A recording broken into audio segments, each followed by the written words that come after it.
ketemu lagi sama aku Putri Andriana tentunya di Items, informasi ke teman-teman milenial hanya di Mata Milenial Indonesia TV, Matanya Indonesia. Seperti biasa, selama kurang lebih 30 menit ke depan aku akan nemenin kalian, tapi nemenin bukan sembarang nemenin. Pastinya sambil kasih informasi-informasi yang menarik dan juga informatif.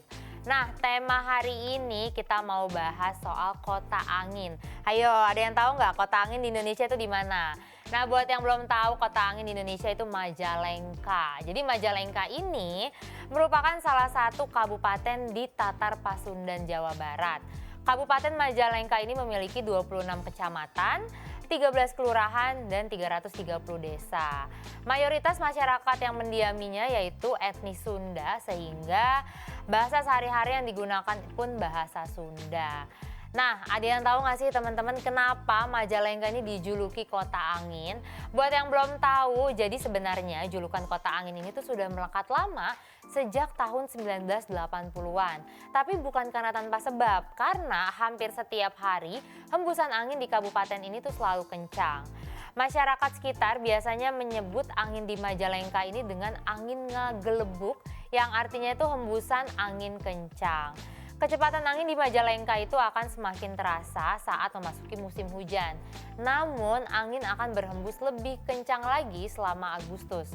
Dan secara sains, angin kencang di Majalengka ini disebabkan karena adanya perbedaan tekanan udara di wilayah utara dan selatan serta didukung faktor lainnya, yaitu salah satunya adanya Gunung Ciremai. Dan sekarang jadi udah tahu ya kenapa Majalengka ini dijuluki sebagai kota angin. Dan selain itu, selain keunikannya disebut sebagai kota angin, Majalengka juga memiliki beragam tradisi dan adat istiadat yang masih tetap dilestarikan dan dirawat oleh para warganya. Ada apa aja sih? Yang pertama, ada tradisi Mapak Tamba. Bagi masyarakat Majalengka, tradisi Mapak Tamba ini merupakan salah satu tradisi yang mungkin sudah tidak asing lagi untuk didengar. Karena Mapak Tamba ini merupakan tradisi atau adat istiadat yang dilakukan oleh warga di Majalengka untuk mengawali musim tanam baru. Dan dalam tradisi ini, para warga akan memutari setiap pelosok-pelosok desanya dengan berjalan kaki. Sebelum memutari desanya dengan jalan kaki, para warga biasanya terlebih dahulu berkumpul di kantor desa, lalu setelah itu mereka mulai jalan kaki memutari desanya. Kegiatan ini berlangsung hingga menjelang tengah hari atau sekitar pukul 11 siang. Terus selanjutnya ada Mapak Sri atau Munjungan. Jadi bagi masyarakat Sunda, tradisi atau adat istiadat Mapak Sri ini mungkin sudah biasa dilakukan dalam menyambut datangnya panen raya. Dan dalam tradisi Mapak Sri yang dilakukan oleh masyarakat Majalengka ini memiliki arti bahwa para petani akan menjemput pada, atau pada itu di sana artinya masa panen. Dan bila ditarik lebih luas lagi, Mapak Sri ini merupakan wujud rasa syukur para petani kepada Tuhan Yang Maha Esa atas hasil panen padi yang berlimpah. Dalam pelaksanaannya dimulai sejak pagi hari, seluruh petani akan berkumpul di kantor desa, kemudian akan dilanjutkan menuju ke sawah. Dan setelah tibanya di sawah, proses pertama yaitu pemotongan padi oleh sesepuh desa, kemudian dilanjutkan oleh kepala desa, dan setelah proses itu selesai, tradisi ini ditutup dengan pertunjukan wayang kulit. Jadi lagi-lagi ya, tradisi kalau biasanya di wilayah-wilayah Indonesia tuh dilakukan memang sebagai salah satu bentuk rasa syukur atau sebagai salah satu bentuk permohonan gitu supaya kedepannya tuh panen lagi, supaya lebih sejahtera lagi. Terus nggak sampai situ aja, tradisinya di sana juga ada yang namanya guar bumi atau sedekah bumi. Biasanya atau enggak di beberapa daerah itu disebutnya sebagai sedekah bumi ya. Dan merupakan salah satu tradisi dan adat istiadat yang masih dilestarikan oleh masyarakat Majalengka. Tradisi ini hampir sama dengan tradisi Mapak Tamba, yaitu selalu dilaksanakan ketika memasuki awal musim tanam. Namun yang membedakan tradisi gaul bumi dengan Mapak Tamba adalah orang yang mewakili itu hanya berjumlah 7 orang. Dan ke-7 orang itu akan melakukan ritual untuk memohon kepada Allah Subhanahu wa Ta'ala agar selalu diberi kemudahan dan kelancaran dalam proses awal penanaman. Selain itu mereka juga memohon kepada Allah Subhanahu wa Ta'ala agar diberikan hasil yang melimpah saat panen. Tuh kan lagi-lagi yang aku bilang di sana itu biasanya tradisinya kalau nggak mengucap rasa syukur tapi memohon supaya panennya itu hasilnya bisa lebih banyak. Terus masih ada lagi di sana itu tradisi mandi di sumur keramat saat bulan Maulud. Nah, ini tuh merupakan tradisi lain ya dari masyarakat desa Pilangsari, Kabupaten Majalengka. Dan konon katanya sumur yang dikeramatkan ini diyakini masyarakat desa sebagai sumur tertua bahkan sebelum desa tempat tinggal mereka tuh ada. Sumur ini tuh sudah lebih ada gitu ya dibandingkan tempat tinggal mereka. Dan tradisi mandi itu akan dilakukan masyarakat dalam rangka membersihkan jiwa sekaligus memperingati Maulid Nabi Muhammad SAW. Kebudayaan lokal masyarakat di Majalengka ini ternyata menjadi destinasi wisata bagi sebagian wisatawan. Bahkan banyak wisatawan dari luar daerah seperti Batam, Lampung hingga Surabaya itu mengunjungi daerah ini hanya untuk melihat dari dekat tradisi tersebut. Aduh, ini sih niat banget ya jauh-jauh dari luar kota datang ke Majalengka tuh cuman untuk melihat tradisi daerah lain. Terus selanjutnya ada tradisi rampak genting. Jadi memang pada umumnya genteng itu kan digunakan sebagai penutup sebuah bangunan ya. Namun beda nih di Majalengka. Genteng ini tuh bisa disulap sebagai alat utama sebuah festival. Sebuah festival YAP atau YAP ini adalah salah satu festival rampak genting yang merupakan ajang rasa syukur atas kedaulatan masyarakat Jatiwangi di Majalengka, Jawa Barat. Festival ini digagas oleh kaula muda Jatiwangi dengan tujuan penguatan budaya serta upaya untuk melestarikan kebanggaan daerah kepada generasi berikutnya. Sekaligus salah satu media doa yang diiringi dengan musik. Dan menariknya pada saat memanjatkan doa, iringan musiknya itu berasal dari benda yang terbuat dari tanah. Seperti genteng, mangkuk bernada, stik, suling, serta gitar dari tanah liat. Dan pertanyaannya kapan sih festival ini mulai diadakan? Jadi festival ini tuh mulai diadakan pada tahun 2012 dan berlangsung selama 3 tahun sekali. Dan tepatnya di tahun 2021 pada bulan September merupakan jilid keempat penyelenggaraan Festival Rempak Genteng yang mengusung tema doa tanah. Jadi kalau kalian mau nonton lagi berarti kalian harus ke tahun 2024 karena dia itu kan kelipatan 3 tahun gitu ya.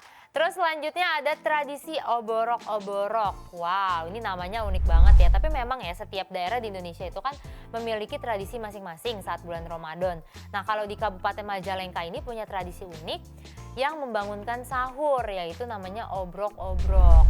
Ini merupakan sekelompok grup musik yang terdiri dari sejumlah pemuda di blok desanya masing-masing, di mana mereka biasanya berkeliling kampung sekitar pukul 1 pagi hingga 3.30 ya, setengah 4 berarti, untuk mempersembahkan lagu-lagu dangdut yang dilantunkan oleh penyanyi. Dan sebenarnya bukan hanya di Majalengka, tradisi ini juga bisa ditemukan di Kabupaten Indramayu dan Cirebon.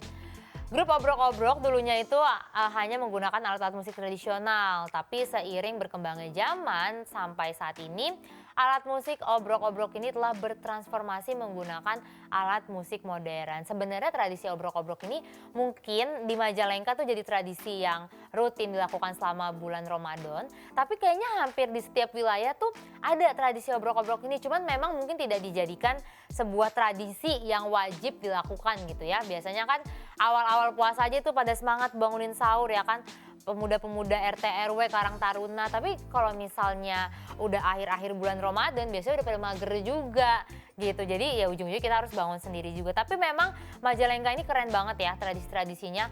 Dan yang aku salut dari yang tadi aku sebutin itu nggak ada tradisi yang ekstrim. Biasanya aku tuh kalau ngomongin soal tradisi di Indonesia, di wilayah-wilayah Indonesia tuh pasti ada aja tradisi ekstrim, entah berkelahi lah, atau dia harus melakukan sebuah atraksi-atraksi ya. Tapi tadi yang aku jelasin itu tradisinya semuanya masih aman. Jadi kalau misalnya kita mau nyoba atau mau belajar tuh masih oke lah. Atau mungkin ternyata di Majalengka ada tradisi-tradisi lain nih ya yang lebih ekstrim atau yang lebih menarik. Nah kalau teman-teman tahu boleh banget share, jadi biar kita semua tuh sama-sama tahu ya. Takutnya tadi yang aku sebutin itu masih belum lengkap. Aduh, ngomongin Majalengka masih panjang lagi nih teman-teman, masih banyak hal lagi yang mau aku bahas. Jadi buat teman-teman yang kepo pengen tahu Majalengka lebih dalam lagi, jangan kemana-mana, tetap bersama aku di Items Informasi ke teman-teman milenial.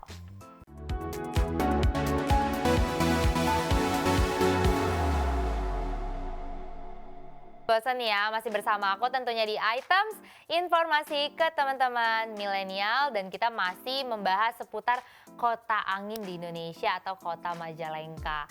Kalau misalnya kalian lagi liburan ke Jawa Barat ya, itu kalian nggak boleh lewati tempat-tempat wisata di Majalengka. Karena memang daerah ini tuh memiliki sejumlah wisata alam yang nggak kalah menarik dari daerah-daerah lainnya. Mulai dari telaga, air terjun, hingga danau yang cantik. Makanya cocok banget deh buat kalian yang pengen melepas penat ya kan, biasanya setelah seminggu atau sebulan atau berbulan-bulan menjalani rutinitas yang padat. Nah langsung aja aku share rekomendasi tempat wisata dari aku ya. Yang pertama ada Terasering Panyaweyan. Nah namanya aja udah Sunda banget ya. Jadi ini tuh Terasering Panyaweyan ini dulunya tuh hanya dijadikan sawah untuk lahan pertanian masyarakat setempat. Tapi saat ini area tersebut sudah dijadikan ikonik objek daya tarik wisata di Kabupaten Majalengka. Objek wisata yang terletak di wilayah Kecamatan Argapura ini sangat cocok untuk kalian yang ingin membuyarkan dari stresnya pikiran. Karena di sana kalian akan disuguhkan pemandangan yang menyejukkan mata dan juga udara yang bisa mendinginkan jiwa dan pikiran. Tempat yang menyuguhkan hamparan sawah hijau ini pertama kali dikenalkan ke masyarakat luas oleh seorang fotografer asli putra daerah yaitu Oka Supardan. Oka Supardan ini berhasil memamerkan Terasering Panyaweyan pada saat mengikuti lomba foto pada salah satu acara pameran di Jakarta pada tahun 2015 silam. Dan hingga saat ini Panyaweyan jadi salah satu ODTW Majalengka yang paling banyak dikunjungi wisatawan lokal baik luar daerah maupun yang di dalam daerah tersebut. Dan gak ketinggalan kalau kalian ke sana ada baiknya itu pada akhir Desember hingga awal Februari karena tanaman bawang merah telah tumbuh daun-daunnya. Jadi kalau kalian penasaran pengen lihat daun bawang merah seperti apa sih, kalian datangnya di Desember sampai ke awal Februari. Terus lanjut kayak yang tadi aku udah bilang, telaga di sana tuh juga terkenal. Salah satunya ada Telaga Herang yang menawarkan pesona telaga yang masih alami dan sangat terjaga.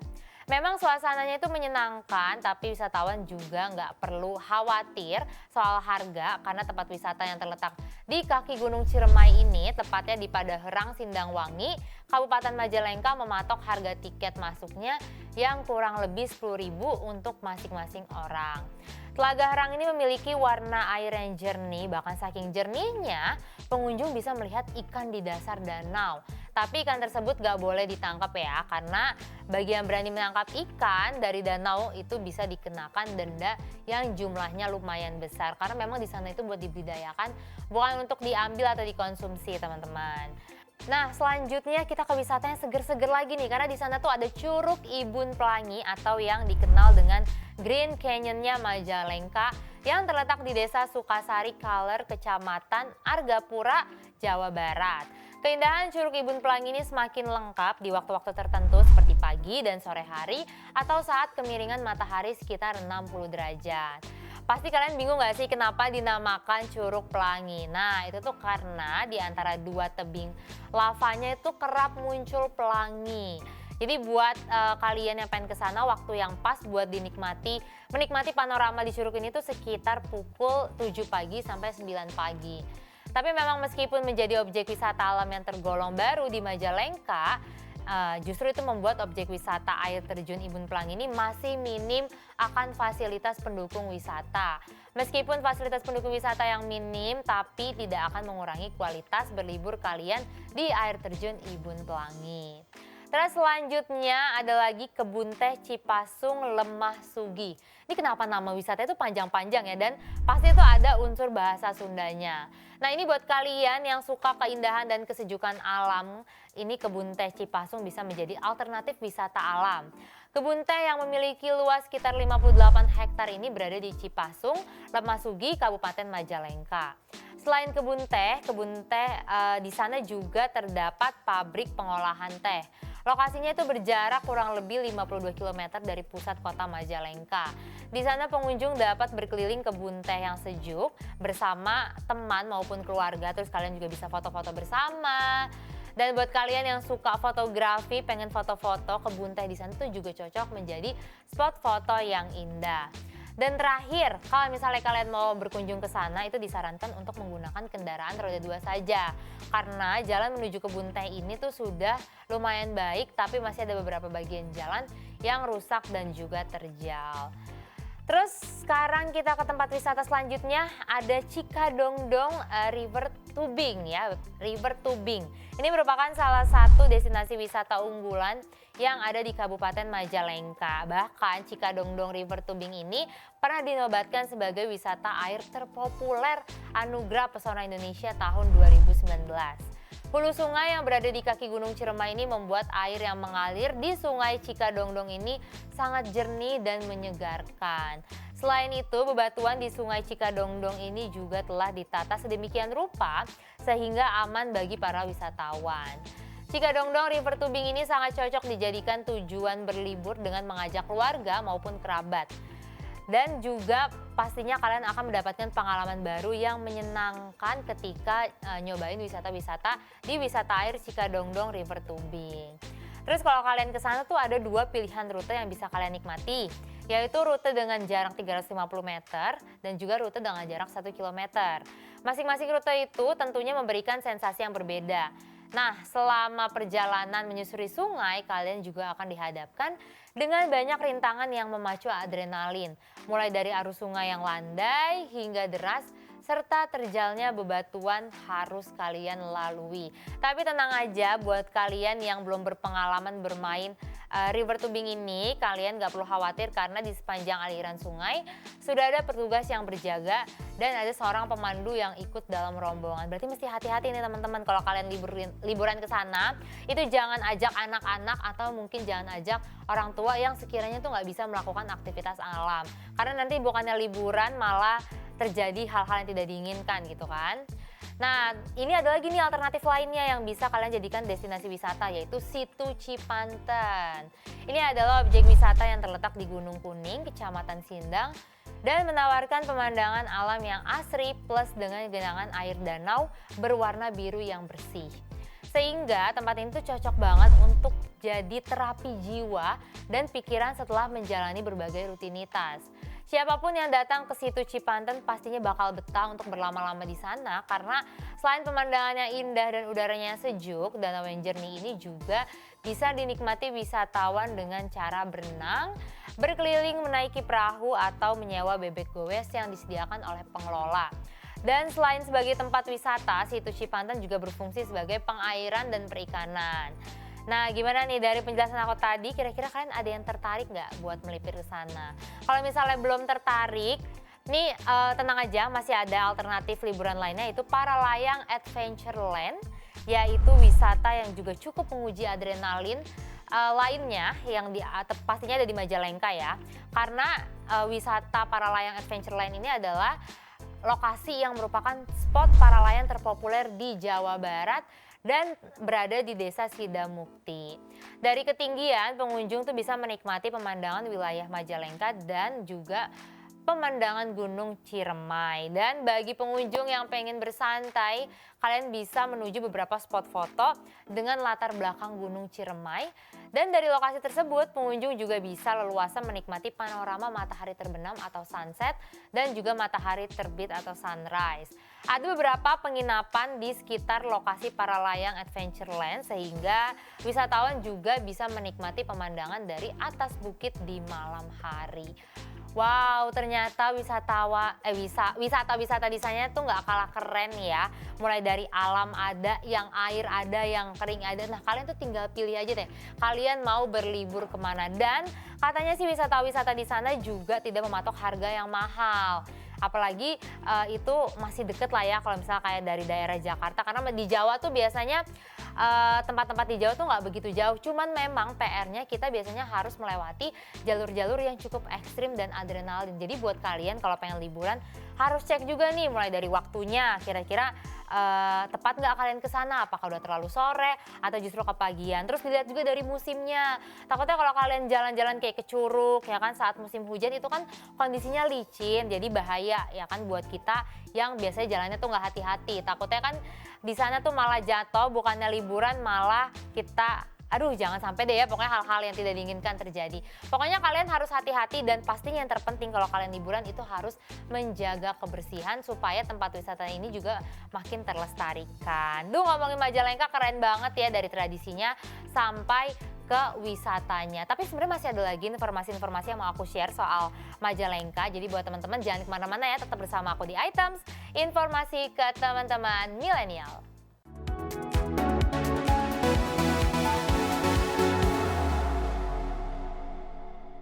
Oke teman-teman, balik lagi sama aku tentunya di Items, informasi ke teman-teman milenial. Gimana nih teman-teman, sejauh ini udah puas belum jalan-jalan online ke Majalengkanya? Tadi kita udah cerita soal tradisi-tradisi, kita udah cerita soal wisata-wisata, tapi kayaknya kan kurang ya kalau jalan-jalan tuh nggak makan. Makanya di segmen ini aku mau bahas soal kuliner-kuliner yang enak ada di kota Majalengka.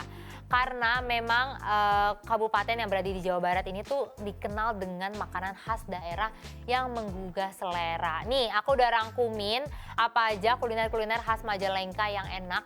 Yang pertama ada yang namanya jalakotek. Jadi ini adalah makanan yang paling terkenal di Majalengka, di mana kalian dapat menemukan makanan ini di alun-alun Kabupaten Majalengka. Nah, jalakotek ini adalah makanan yang terbuat dari bahan aci dan tahu yang sudah diberi bumbu. Sekilas tuh bentuknya tuh hampir mirip seperti pastel. Jadi kalian tahu kan bentuk pastel tuh kayak setengah lingkaran dan kayak full tepung. Nah, ini tuh kurang lebih bentuknya sama, tapi secara tekstur ini tuh mirip sama gyoza. Kalau kalian tahu tuh gyoza kan bentuknya hampir mirip kayak pastel juga ya. Nah, ini tuh secara bentuknya juga kayak pastel tapi teksturnya tuh kayak gyoza. Terus ada lagi nih yang gak kalah enak di sana, dia namanya nasi lengko. Wow, ini kayaknya harusnya sih teman-teman tahu ya, karena gampang biasanya kita jumpai di restoran-restoran Jawa. Ini adalah merupakan makanan yang sangat terkenal dan digemari di Majalengka, apalagi dari seluruh kalangan nih ya. Karena nasi lengko ini merupakan campuran dari nasi dan ditambah dengan beberapa lauk yang sangat kaya akan gizi. Isinya ada apa aja? Isinya ada tempe, toge, tahu, timun, ada bawang goreng, daun bawang, telur, dan juga dilumuri dengan saus kacang. Sebenarnya secara penampilan tuh mirip banget kayak nasi lemak. Jadi kayak ada nasi di tengah, terus dalam bentuk lingkarannya tuh ada lauk pauknya. Ini sebenarnya salah satu kuliner Majalengka yang gampang kalian coba di rumah. Karena kalian hanya butuh memasak nasi dan lauk, cuman tinggal kalian aja nih gimana ngeplatingnya itu mirip sama nasi lengko. Terus selanjutnya ada lagi makanan awuk. Ini adalah panganan yang terbuat dari bahan tepung beras, kelapa, daun pandan, dan juga gula merah. Kuliner tradisional ini tuh merupakan jajanan khas Sunda. Kalau misalnya kita lihat secara sekilas, awuk ini memang hampir mirip dengan kue putu. Karena bahan bakunya pun hampir serupa. Tapi yang membedakannya yaitu cara pengukusannya menggunakan semacam bakul nasi dari rotan yang berbentuk kerucut. Ini benar banget, jadi memang bentuknya tuh hampir kayak tumpeng, cuman dia versi mininya. Terus nanti tuh kayak akan ada lapisannya, lapisan putih, gula merah, putih lagi, gula merah, putih lagi. Bentuknya sih cantik ya untuk bentuknya tuh cantik dilihat gitu, tapi secara rasa tuh menurut aku rasanya hampir kayak kue putu. Jadi kayak rasa kelapa dicampur dengan rasa gula merah. Nah, terus selanjutnya ada lagi serabi. Kalau biasanya kita kan serabi rasa duren, serabi coklat, atau biasanya pakai gula merah. Nah, kalau di sana serabinya itu serabi oncom. Nah, memang kan kalau kita dengar surabi itu bukan makanan yang asing. Karena memang di beberapa daerah itu menyediakan makanan yang berbentuk bulan ini. Tapi tentu saja di setiap daerah itu memiliki khas surabi yang memiliki ciri khas masing-masing. Nah, di Majalengka sendiri, surabi ini memiliki ciri khas dicampur dengan oncom sebagai bahan utamanya. Dan perpaduan oncom dan cabai rawit ini mampu menggoyangkan lidah, membuat perut kita tuh jadi kenyang. Bahkan makanan satu ini tuh sangat cocok untuk dijadikan menu sarapan, apalagi dibarengi dengan teh hangat. Aduh, kayaknya mantep banget nih. Ya kan? Karena biasanya kita kalau makan serabi itu buat cemilan, karena kan rasanya manis. Tapi kalau misalnya serabi di Majalengka tuh bisa mengenyangkan perut, bahkan bisa jadi menu sarapan karena dia dicampur dengan oncom. Nah, terus selanjutnya di sana juga ada salah satu kuliner yang terkenal ya kan, yaitu namanya tutut. Ini kayak di Jakarta juga banyak ya. Buat yang belum tahu tutut itu apa? Jadi tutut ini adalah salah satu jenis keong yang memiliki ukuran kecil. Biasanya makanan ini disajikan dengan nasi panas atau hanya sekedar untuk cemilan saja. Dan tentu saja masyarakat pada umumnya sudah mengetahui makanan satu ini karena dapat ditemui di berbagai daerah. Tapi ya guys, di Majalengka sendiri ini tutut memiliki ciri khas sendiri dalam proses masaknya. Di mana bumbu yang disajikan memiliki cita rasa tersendiri, berbeda dengan tutut-tutut di daerah lainnya. Tutut ini merupakan salah satu makanan yang banyak diburu oleh wisatawan jika kalian berkunjung ke Majalengka. Terus selain tutut ada lagi makanan yang namanya jalabria. Jadi makanan yang satu ini terbuat dari ketan hitam yang digoreng, lalu ditaburi gula. Bentuknya itu bulat dengan lubang di tengahnya serta memiliki rasa yang manis dan gurih. Jalabria ini cocok dijadikan sebagai cemilan karena rasanya pasti enak dan lezat. Dan kalau diperhatikan ya, jalabria ini tuh mirip dengan kue cincinnya Betawi. Biasanya kan kalau ketan tuh ketan putih yang digoreng atau dipanggang. Tapi kalau ini adalah ketan hitam yang digoreng. Tapi rasanya masih tetap manis dan juga gurih. Terus selanjutnya yang terakhir ada gula cakar. Ini adalah makanan yang terbuat dari campuran gula putih, soda, dan pewarna makanan yang menghasilkan tampilan unik dan juga menarik. Berbeda dengan manisan pada umumnya, gula cakar ini seringkali dicampurkan dan dilarutkan pada teh atau kopi. Dan meskipun demikian, gula cakar ini juga masih bisa dijadikan cemilan-cemilan dengan cara digigit secara langsung. Nah, dari semua kuliner yang udah aku bahas, kira-kira kalian udah pernah ngerasain yang mana aja sih? Kalau aku sih tadi udah ngerasain yang kue kayak kue putu ya, aku lupa namanya, tapi memang rasanya tuh kayak kue putu. Dan kalau misalnya disuruh pilih dari semua kuliner Majalengka, aku tuh paling penasaran tuh nyobain nasi lengko. Padahal itu udah umum, tapi aku sendiri tuh belum pernah nyobain gitu. Aku penasaran ada nggak sih yang membedakan dengan nasi-nasi lengko di wilayah lainnya, atau yang membedakan dengan nasi-nasi biasanya kan nasi padang atau nasi lemak gitu kan. Apakah menunya beda? Tapi nih yang aku highlight dari kuliner-kuliner tadi yang aku sebutin di Majalengka, itu pasti identik banget dengan gula. Mau gula putih ya kan, mau gula merah, karena memang kayak di Jawa Barat atau di Jawa Tengah, itu makanannya tuh nggak enak kalau nggak manis gitu. Kalau misalnya manis, mau manis, manis banget sekalian, gula merahnya banyak. Atau kalau mau pedes, pedes sekalian, cabenya itu banyak gitu. Dan memang itu menjadi salah satu ciri khas dari kuliner di Jawa. Tapi karena kebetulan aku orang Jawa, jadi pasti aku suka banget. Ya meskipun dia mau semanis apa, kalau makanannya ada gula-gulanya, apalagi minuman itu biasa seger-seger banget. Pasti itu ditambahin gula putihnya tuh nggak nanggung-nanggung. Bahkan kalau misalnya kalian tahu ya, kalian misalnya ke daerah Majalengka ya, atau Jawa Tengah atau Jawa Barat tuh kalian beli teh manis, itu manisnya beneran manis. Ya, teh manis dengan teh yang pekat. Jadi aku di sini bisa menyimpulkan kalau yang jadi ciri khas kuliner di Majalengka atau mungkin di daerah Pulau Jawa itu dominan adalah kental.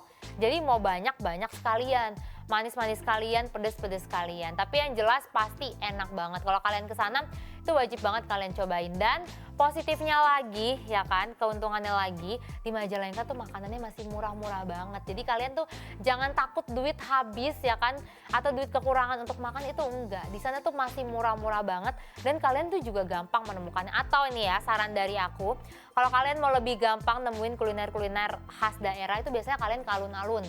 Ya kan kayak tadi tuh di Majalengka kan juga ada alun-alun.